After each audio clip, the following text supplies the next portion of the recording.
皆様ごきげんよう、宮豆さのです。本日は13号型巡洋戦艦からお送りしております。13号型巡洋戦艦は伝説の88艦隊計画における最後の艦として知られております。その詳細は、実はあまりわかりません。とにかく巡洋戦艦天城よりも大きいし強いとかそんな感じではないかな。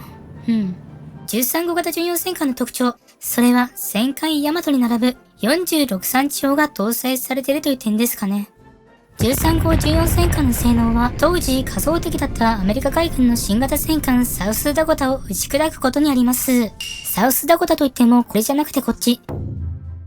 アメリカ海軍のダニエルズプランの戦艦ですが、こちらの戦艦はずんぐりむっくりしていましてパッとしない感じもしますが、実はかなりの強敵です。88艦隊計画の加賀型戦艦ではかなりの不利。装甲強化型のキー型戦艦でも力不足。それで計画されたのが超キー型戦艦の第11号艦でしたが、この戦艦に搭載されたのは41産地50口径砲ですので、ようやく戦艦サウスダコタに並んだという状態です。そして真打ちとして生まれたのが砲力で圧倒できる46産地を搭載した13号巡洋戦艦というわけですね。46産地を搭載すればライバルのサウスダコタなんて簡単に撃滅できるはずです。多分きっとおそらくライバルの米戦艦サウスダコタが現れたようですね。サウスダコタは 40.6 産地50口径3連装砲を4機も搭載しています。合計12門ですね。減速走行は 345mm、甲板走行は 89mm から 64mm とこっちは微妙な感じがしますね。速力は23ノットでちょっと遅くないですかね。対する我らが13号巡洋戦艦は主砲が46産地、多分45口径砲、それがおそらく連装4機8門。走行は減速が傾斜付きの 292mm で、甲板走行は 116mm、速力は30ノットとこれまた圧倒的に速い。早速46産地をぶっ放してまいりましょう。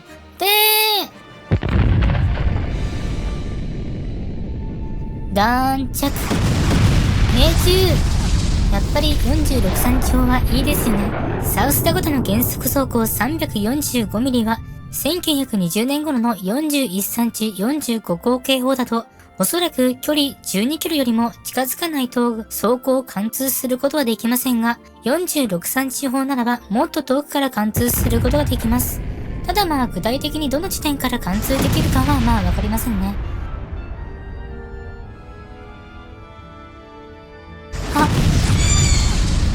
13号型巡洋戦艦は巡洋戦艦ですので自分の方に耐えるだけの防御力があるというわけではありません。基本的には減速は距離 12km、甲板は距離 20km まで41センチほどの攻撃に耐えられるくらいの走行となっております。ここはちょっと運用上注意かな。おまんじゅうたち応急修理急げー。サウスダコタ戦闘不能。この勝負13号型巡洋戦艦の勝利。よし、なんか知らんけど巡洋戦艦レキシントンも合鎮。巡洋戦艦レキシントンは速力33ノットですので、この間に速力で対応するというとも当然ながらありました。レキシントンは走行は紙ですので、こっちの艦も楽勝なんじゃないかな。多分ね。いつもよりも雑な研修になってしまったような感じもしますけれども、これはね、詳細がわからないんだからね、こうなるしかありませんよね。一言で申し上げますと、13号型巡洋戦艦は、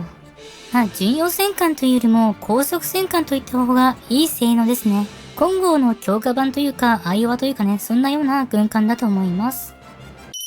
第13号っていう名前がもっと他にあるだろうだって。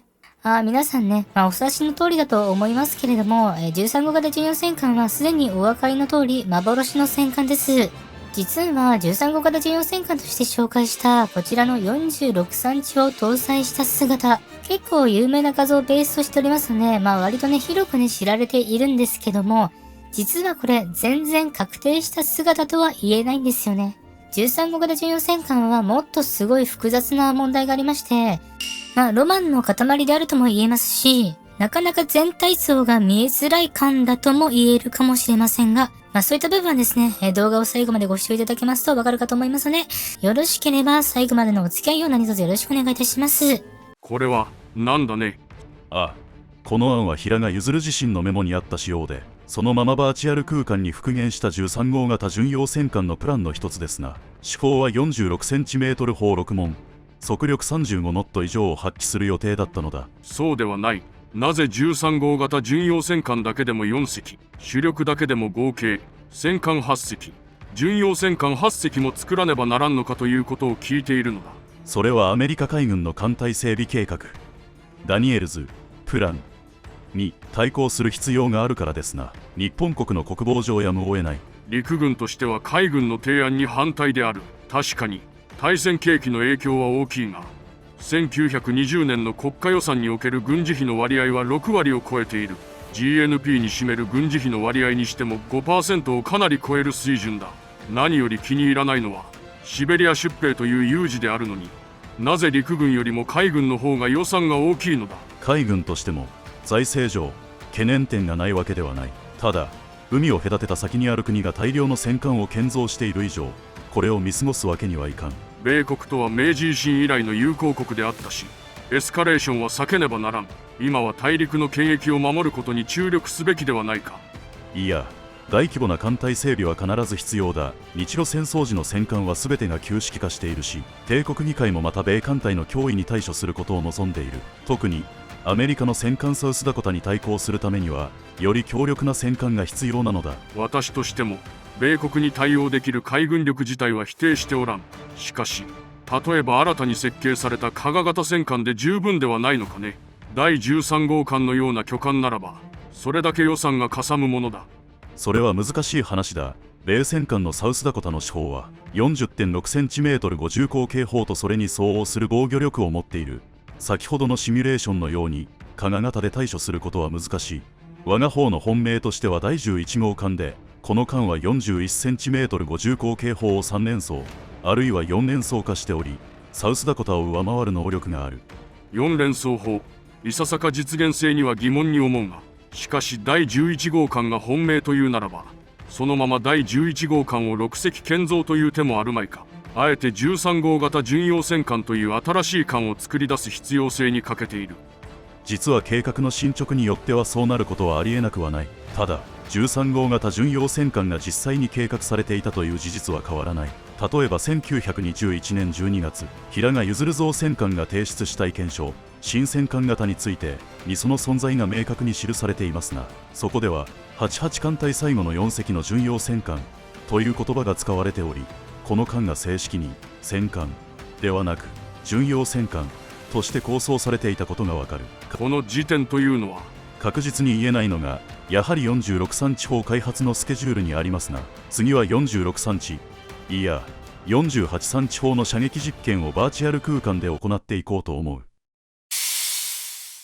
それではここでは48産地方の試射を行ってまいりましょう。現在準備中です。実は46産地方のルーツは大正3年1914年まで遡ります。戦艦大和が竣工する27年も前の話です。そして1916年頃には計画が具現化して5年式36産地砲という一区名称で超大型砲の開発が始まりました。ただこちらは厳密に言いますと46産地砲ではなくて、実際には48産地47口径砲という驚異的な巨砲だったのです。おまんじゅうたち退避開始。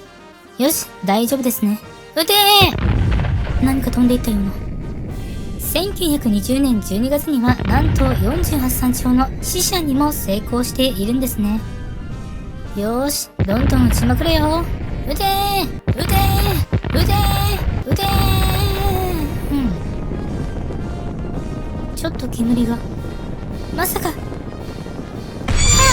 おまんじゅうたちー、また敵を入しておきます。やはり無理がしすぎたようだな。当時の砲工技術では46センチ砲の製造が可能か、極めて疑わしい。いや、この結果は想定内とも言える。確かに48産地砲の製造には成功しなかったが、この試験によって造兵艦たちは理論上はより小さい砲である46センチ砲なら製造も可能であるという結論に達した。根拠は？実際に図面を見てほしい。これは46センチ砲を含めて即距離設計まで進められており、技術本部としては十分実用可能であると自信を持っていたことがうかがえる。当時の46センチ砲は天外の傾斜が大きく、砲塔速距離は約10メートルほどある。近代化改装後の長戸型戦艦の手法と比較してみるが、非常に洗練されたデザインでなかなかかっこよくはないですかな。かっこいいかどうかは知らん。言っておくが、図面があるから実用化できるという話にはならんが、計画自体は進んでいたということは確かか。ただ46産地50口径砲の量産には新設備が必要で、その整備に約3年を要するとされていた。待て、そうすると製造設備が整うのは最短でも1924年ということになるな。88艦隊の完成予定は1927年と聞いたが。一応県間スケジュール的には搭載が理論上可能だったということになりますな。いささか楽観的が過ぎる。約20年後の戦艦大和の設計時点でも46センチ50口径砲は重量型で実用化できなかったではないか。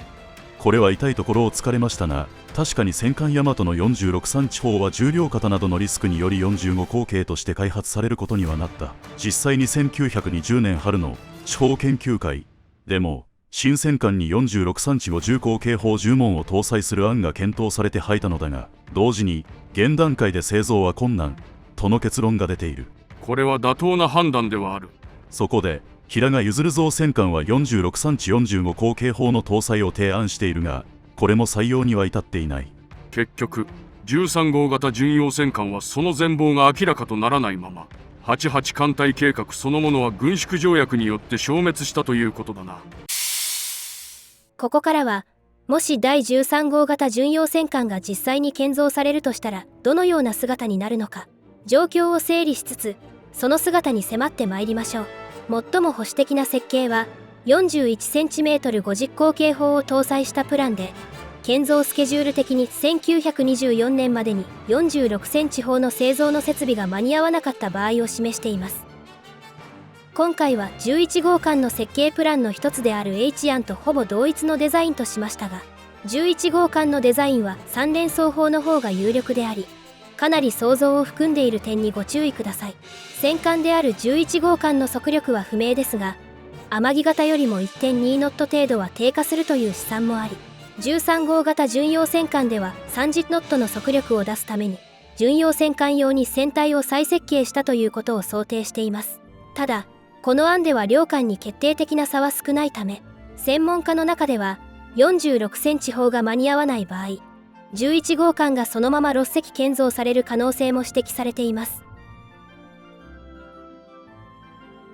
次は46センチ砲の製造が順調にいった場合のプランです。この13号型巡洋戦艦の姿は多くの方が見たことがあるかもしれません。これは日本艦船士の権威でもある福井静雄氏のスケッチがベースとなっています。ただこのスケッチは福井氏自身もあくまでも想像図と断っているように、13号型巡洋戦艦の明確な姿というわけではありません。13号型を象徴する大和っぽい煙突ですが、こちらには根拠は特にありません。そのため煙突についてはキー型と同様の集合煙突がそのまま採用されたというのが最も妥当な案だと考えられています。これは1924年に皇太子、後の昭和天皇に対する講義の際に用意された掛け軸に記されたシルエットです。ここでは従来型の集合煙突が描かれています。この掛け軸には帝国巡洋戦艦と明記されており、これは13号型巡洋戦艦を示しているわけではないものの、この煙突が標準的な装備であったことを伺い知ることができます。総合して考えると、46センチ砲が間に合った場合の艦用は画像のような姿になったと考えるのが妥当でしょう。次に副砲の配置にも注目です。それまでの日本戦艦では原則に並べたケースメイト砲が一般的でしたが、88艦隊計画が検討されていた時代では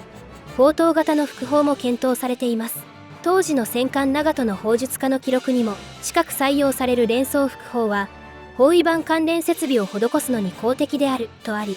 すでに副砲を射撃式装置に連動させる構想があったことがわかります。したがって13号型巡洋戦艦でも14センチ級の連装副砲塔が採用される可能性は十分考えられるでしょう。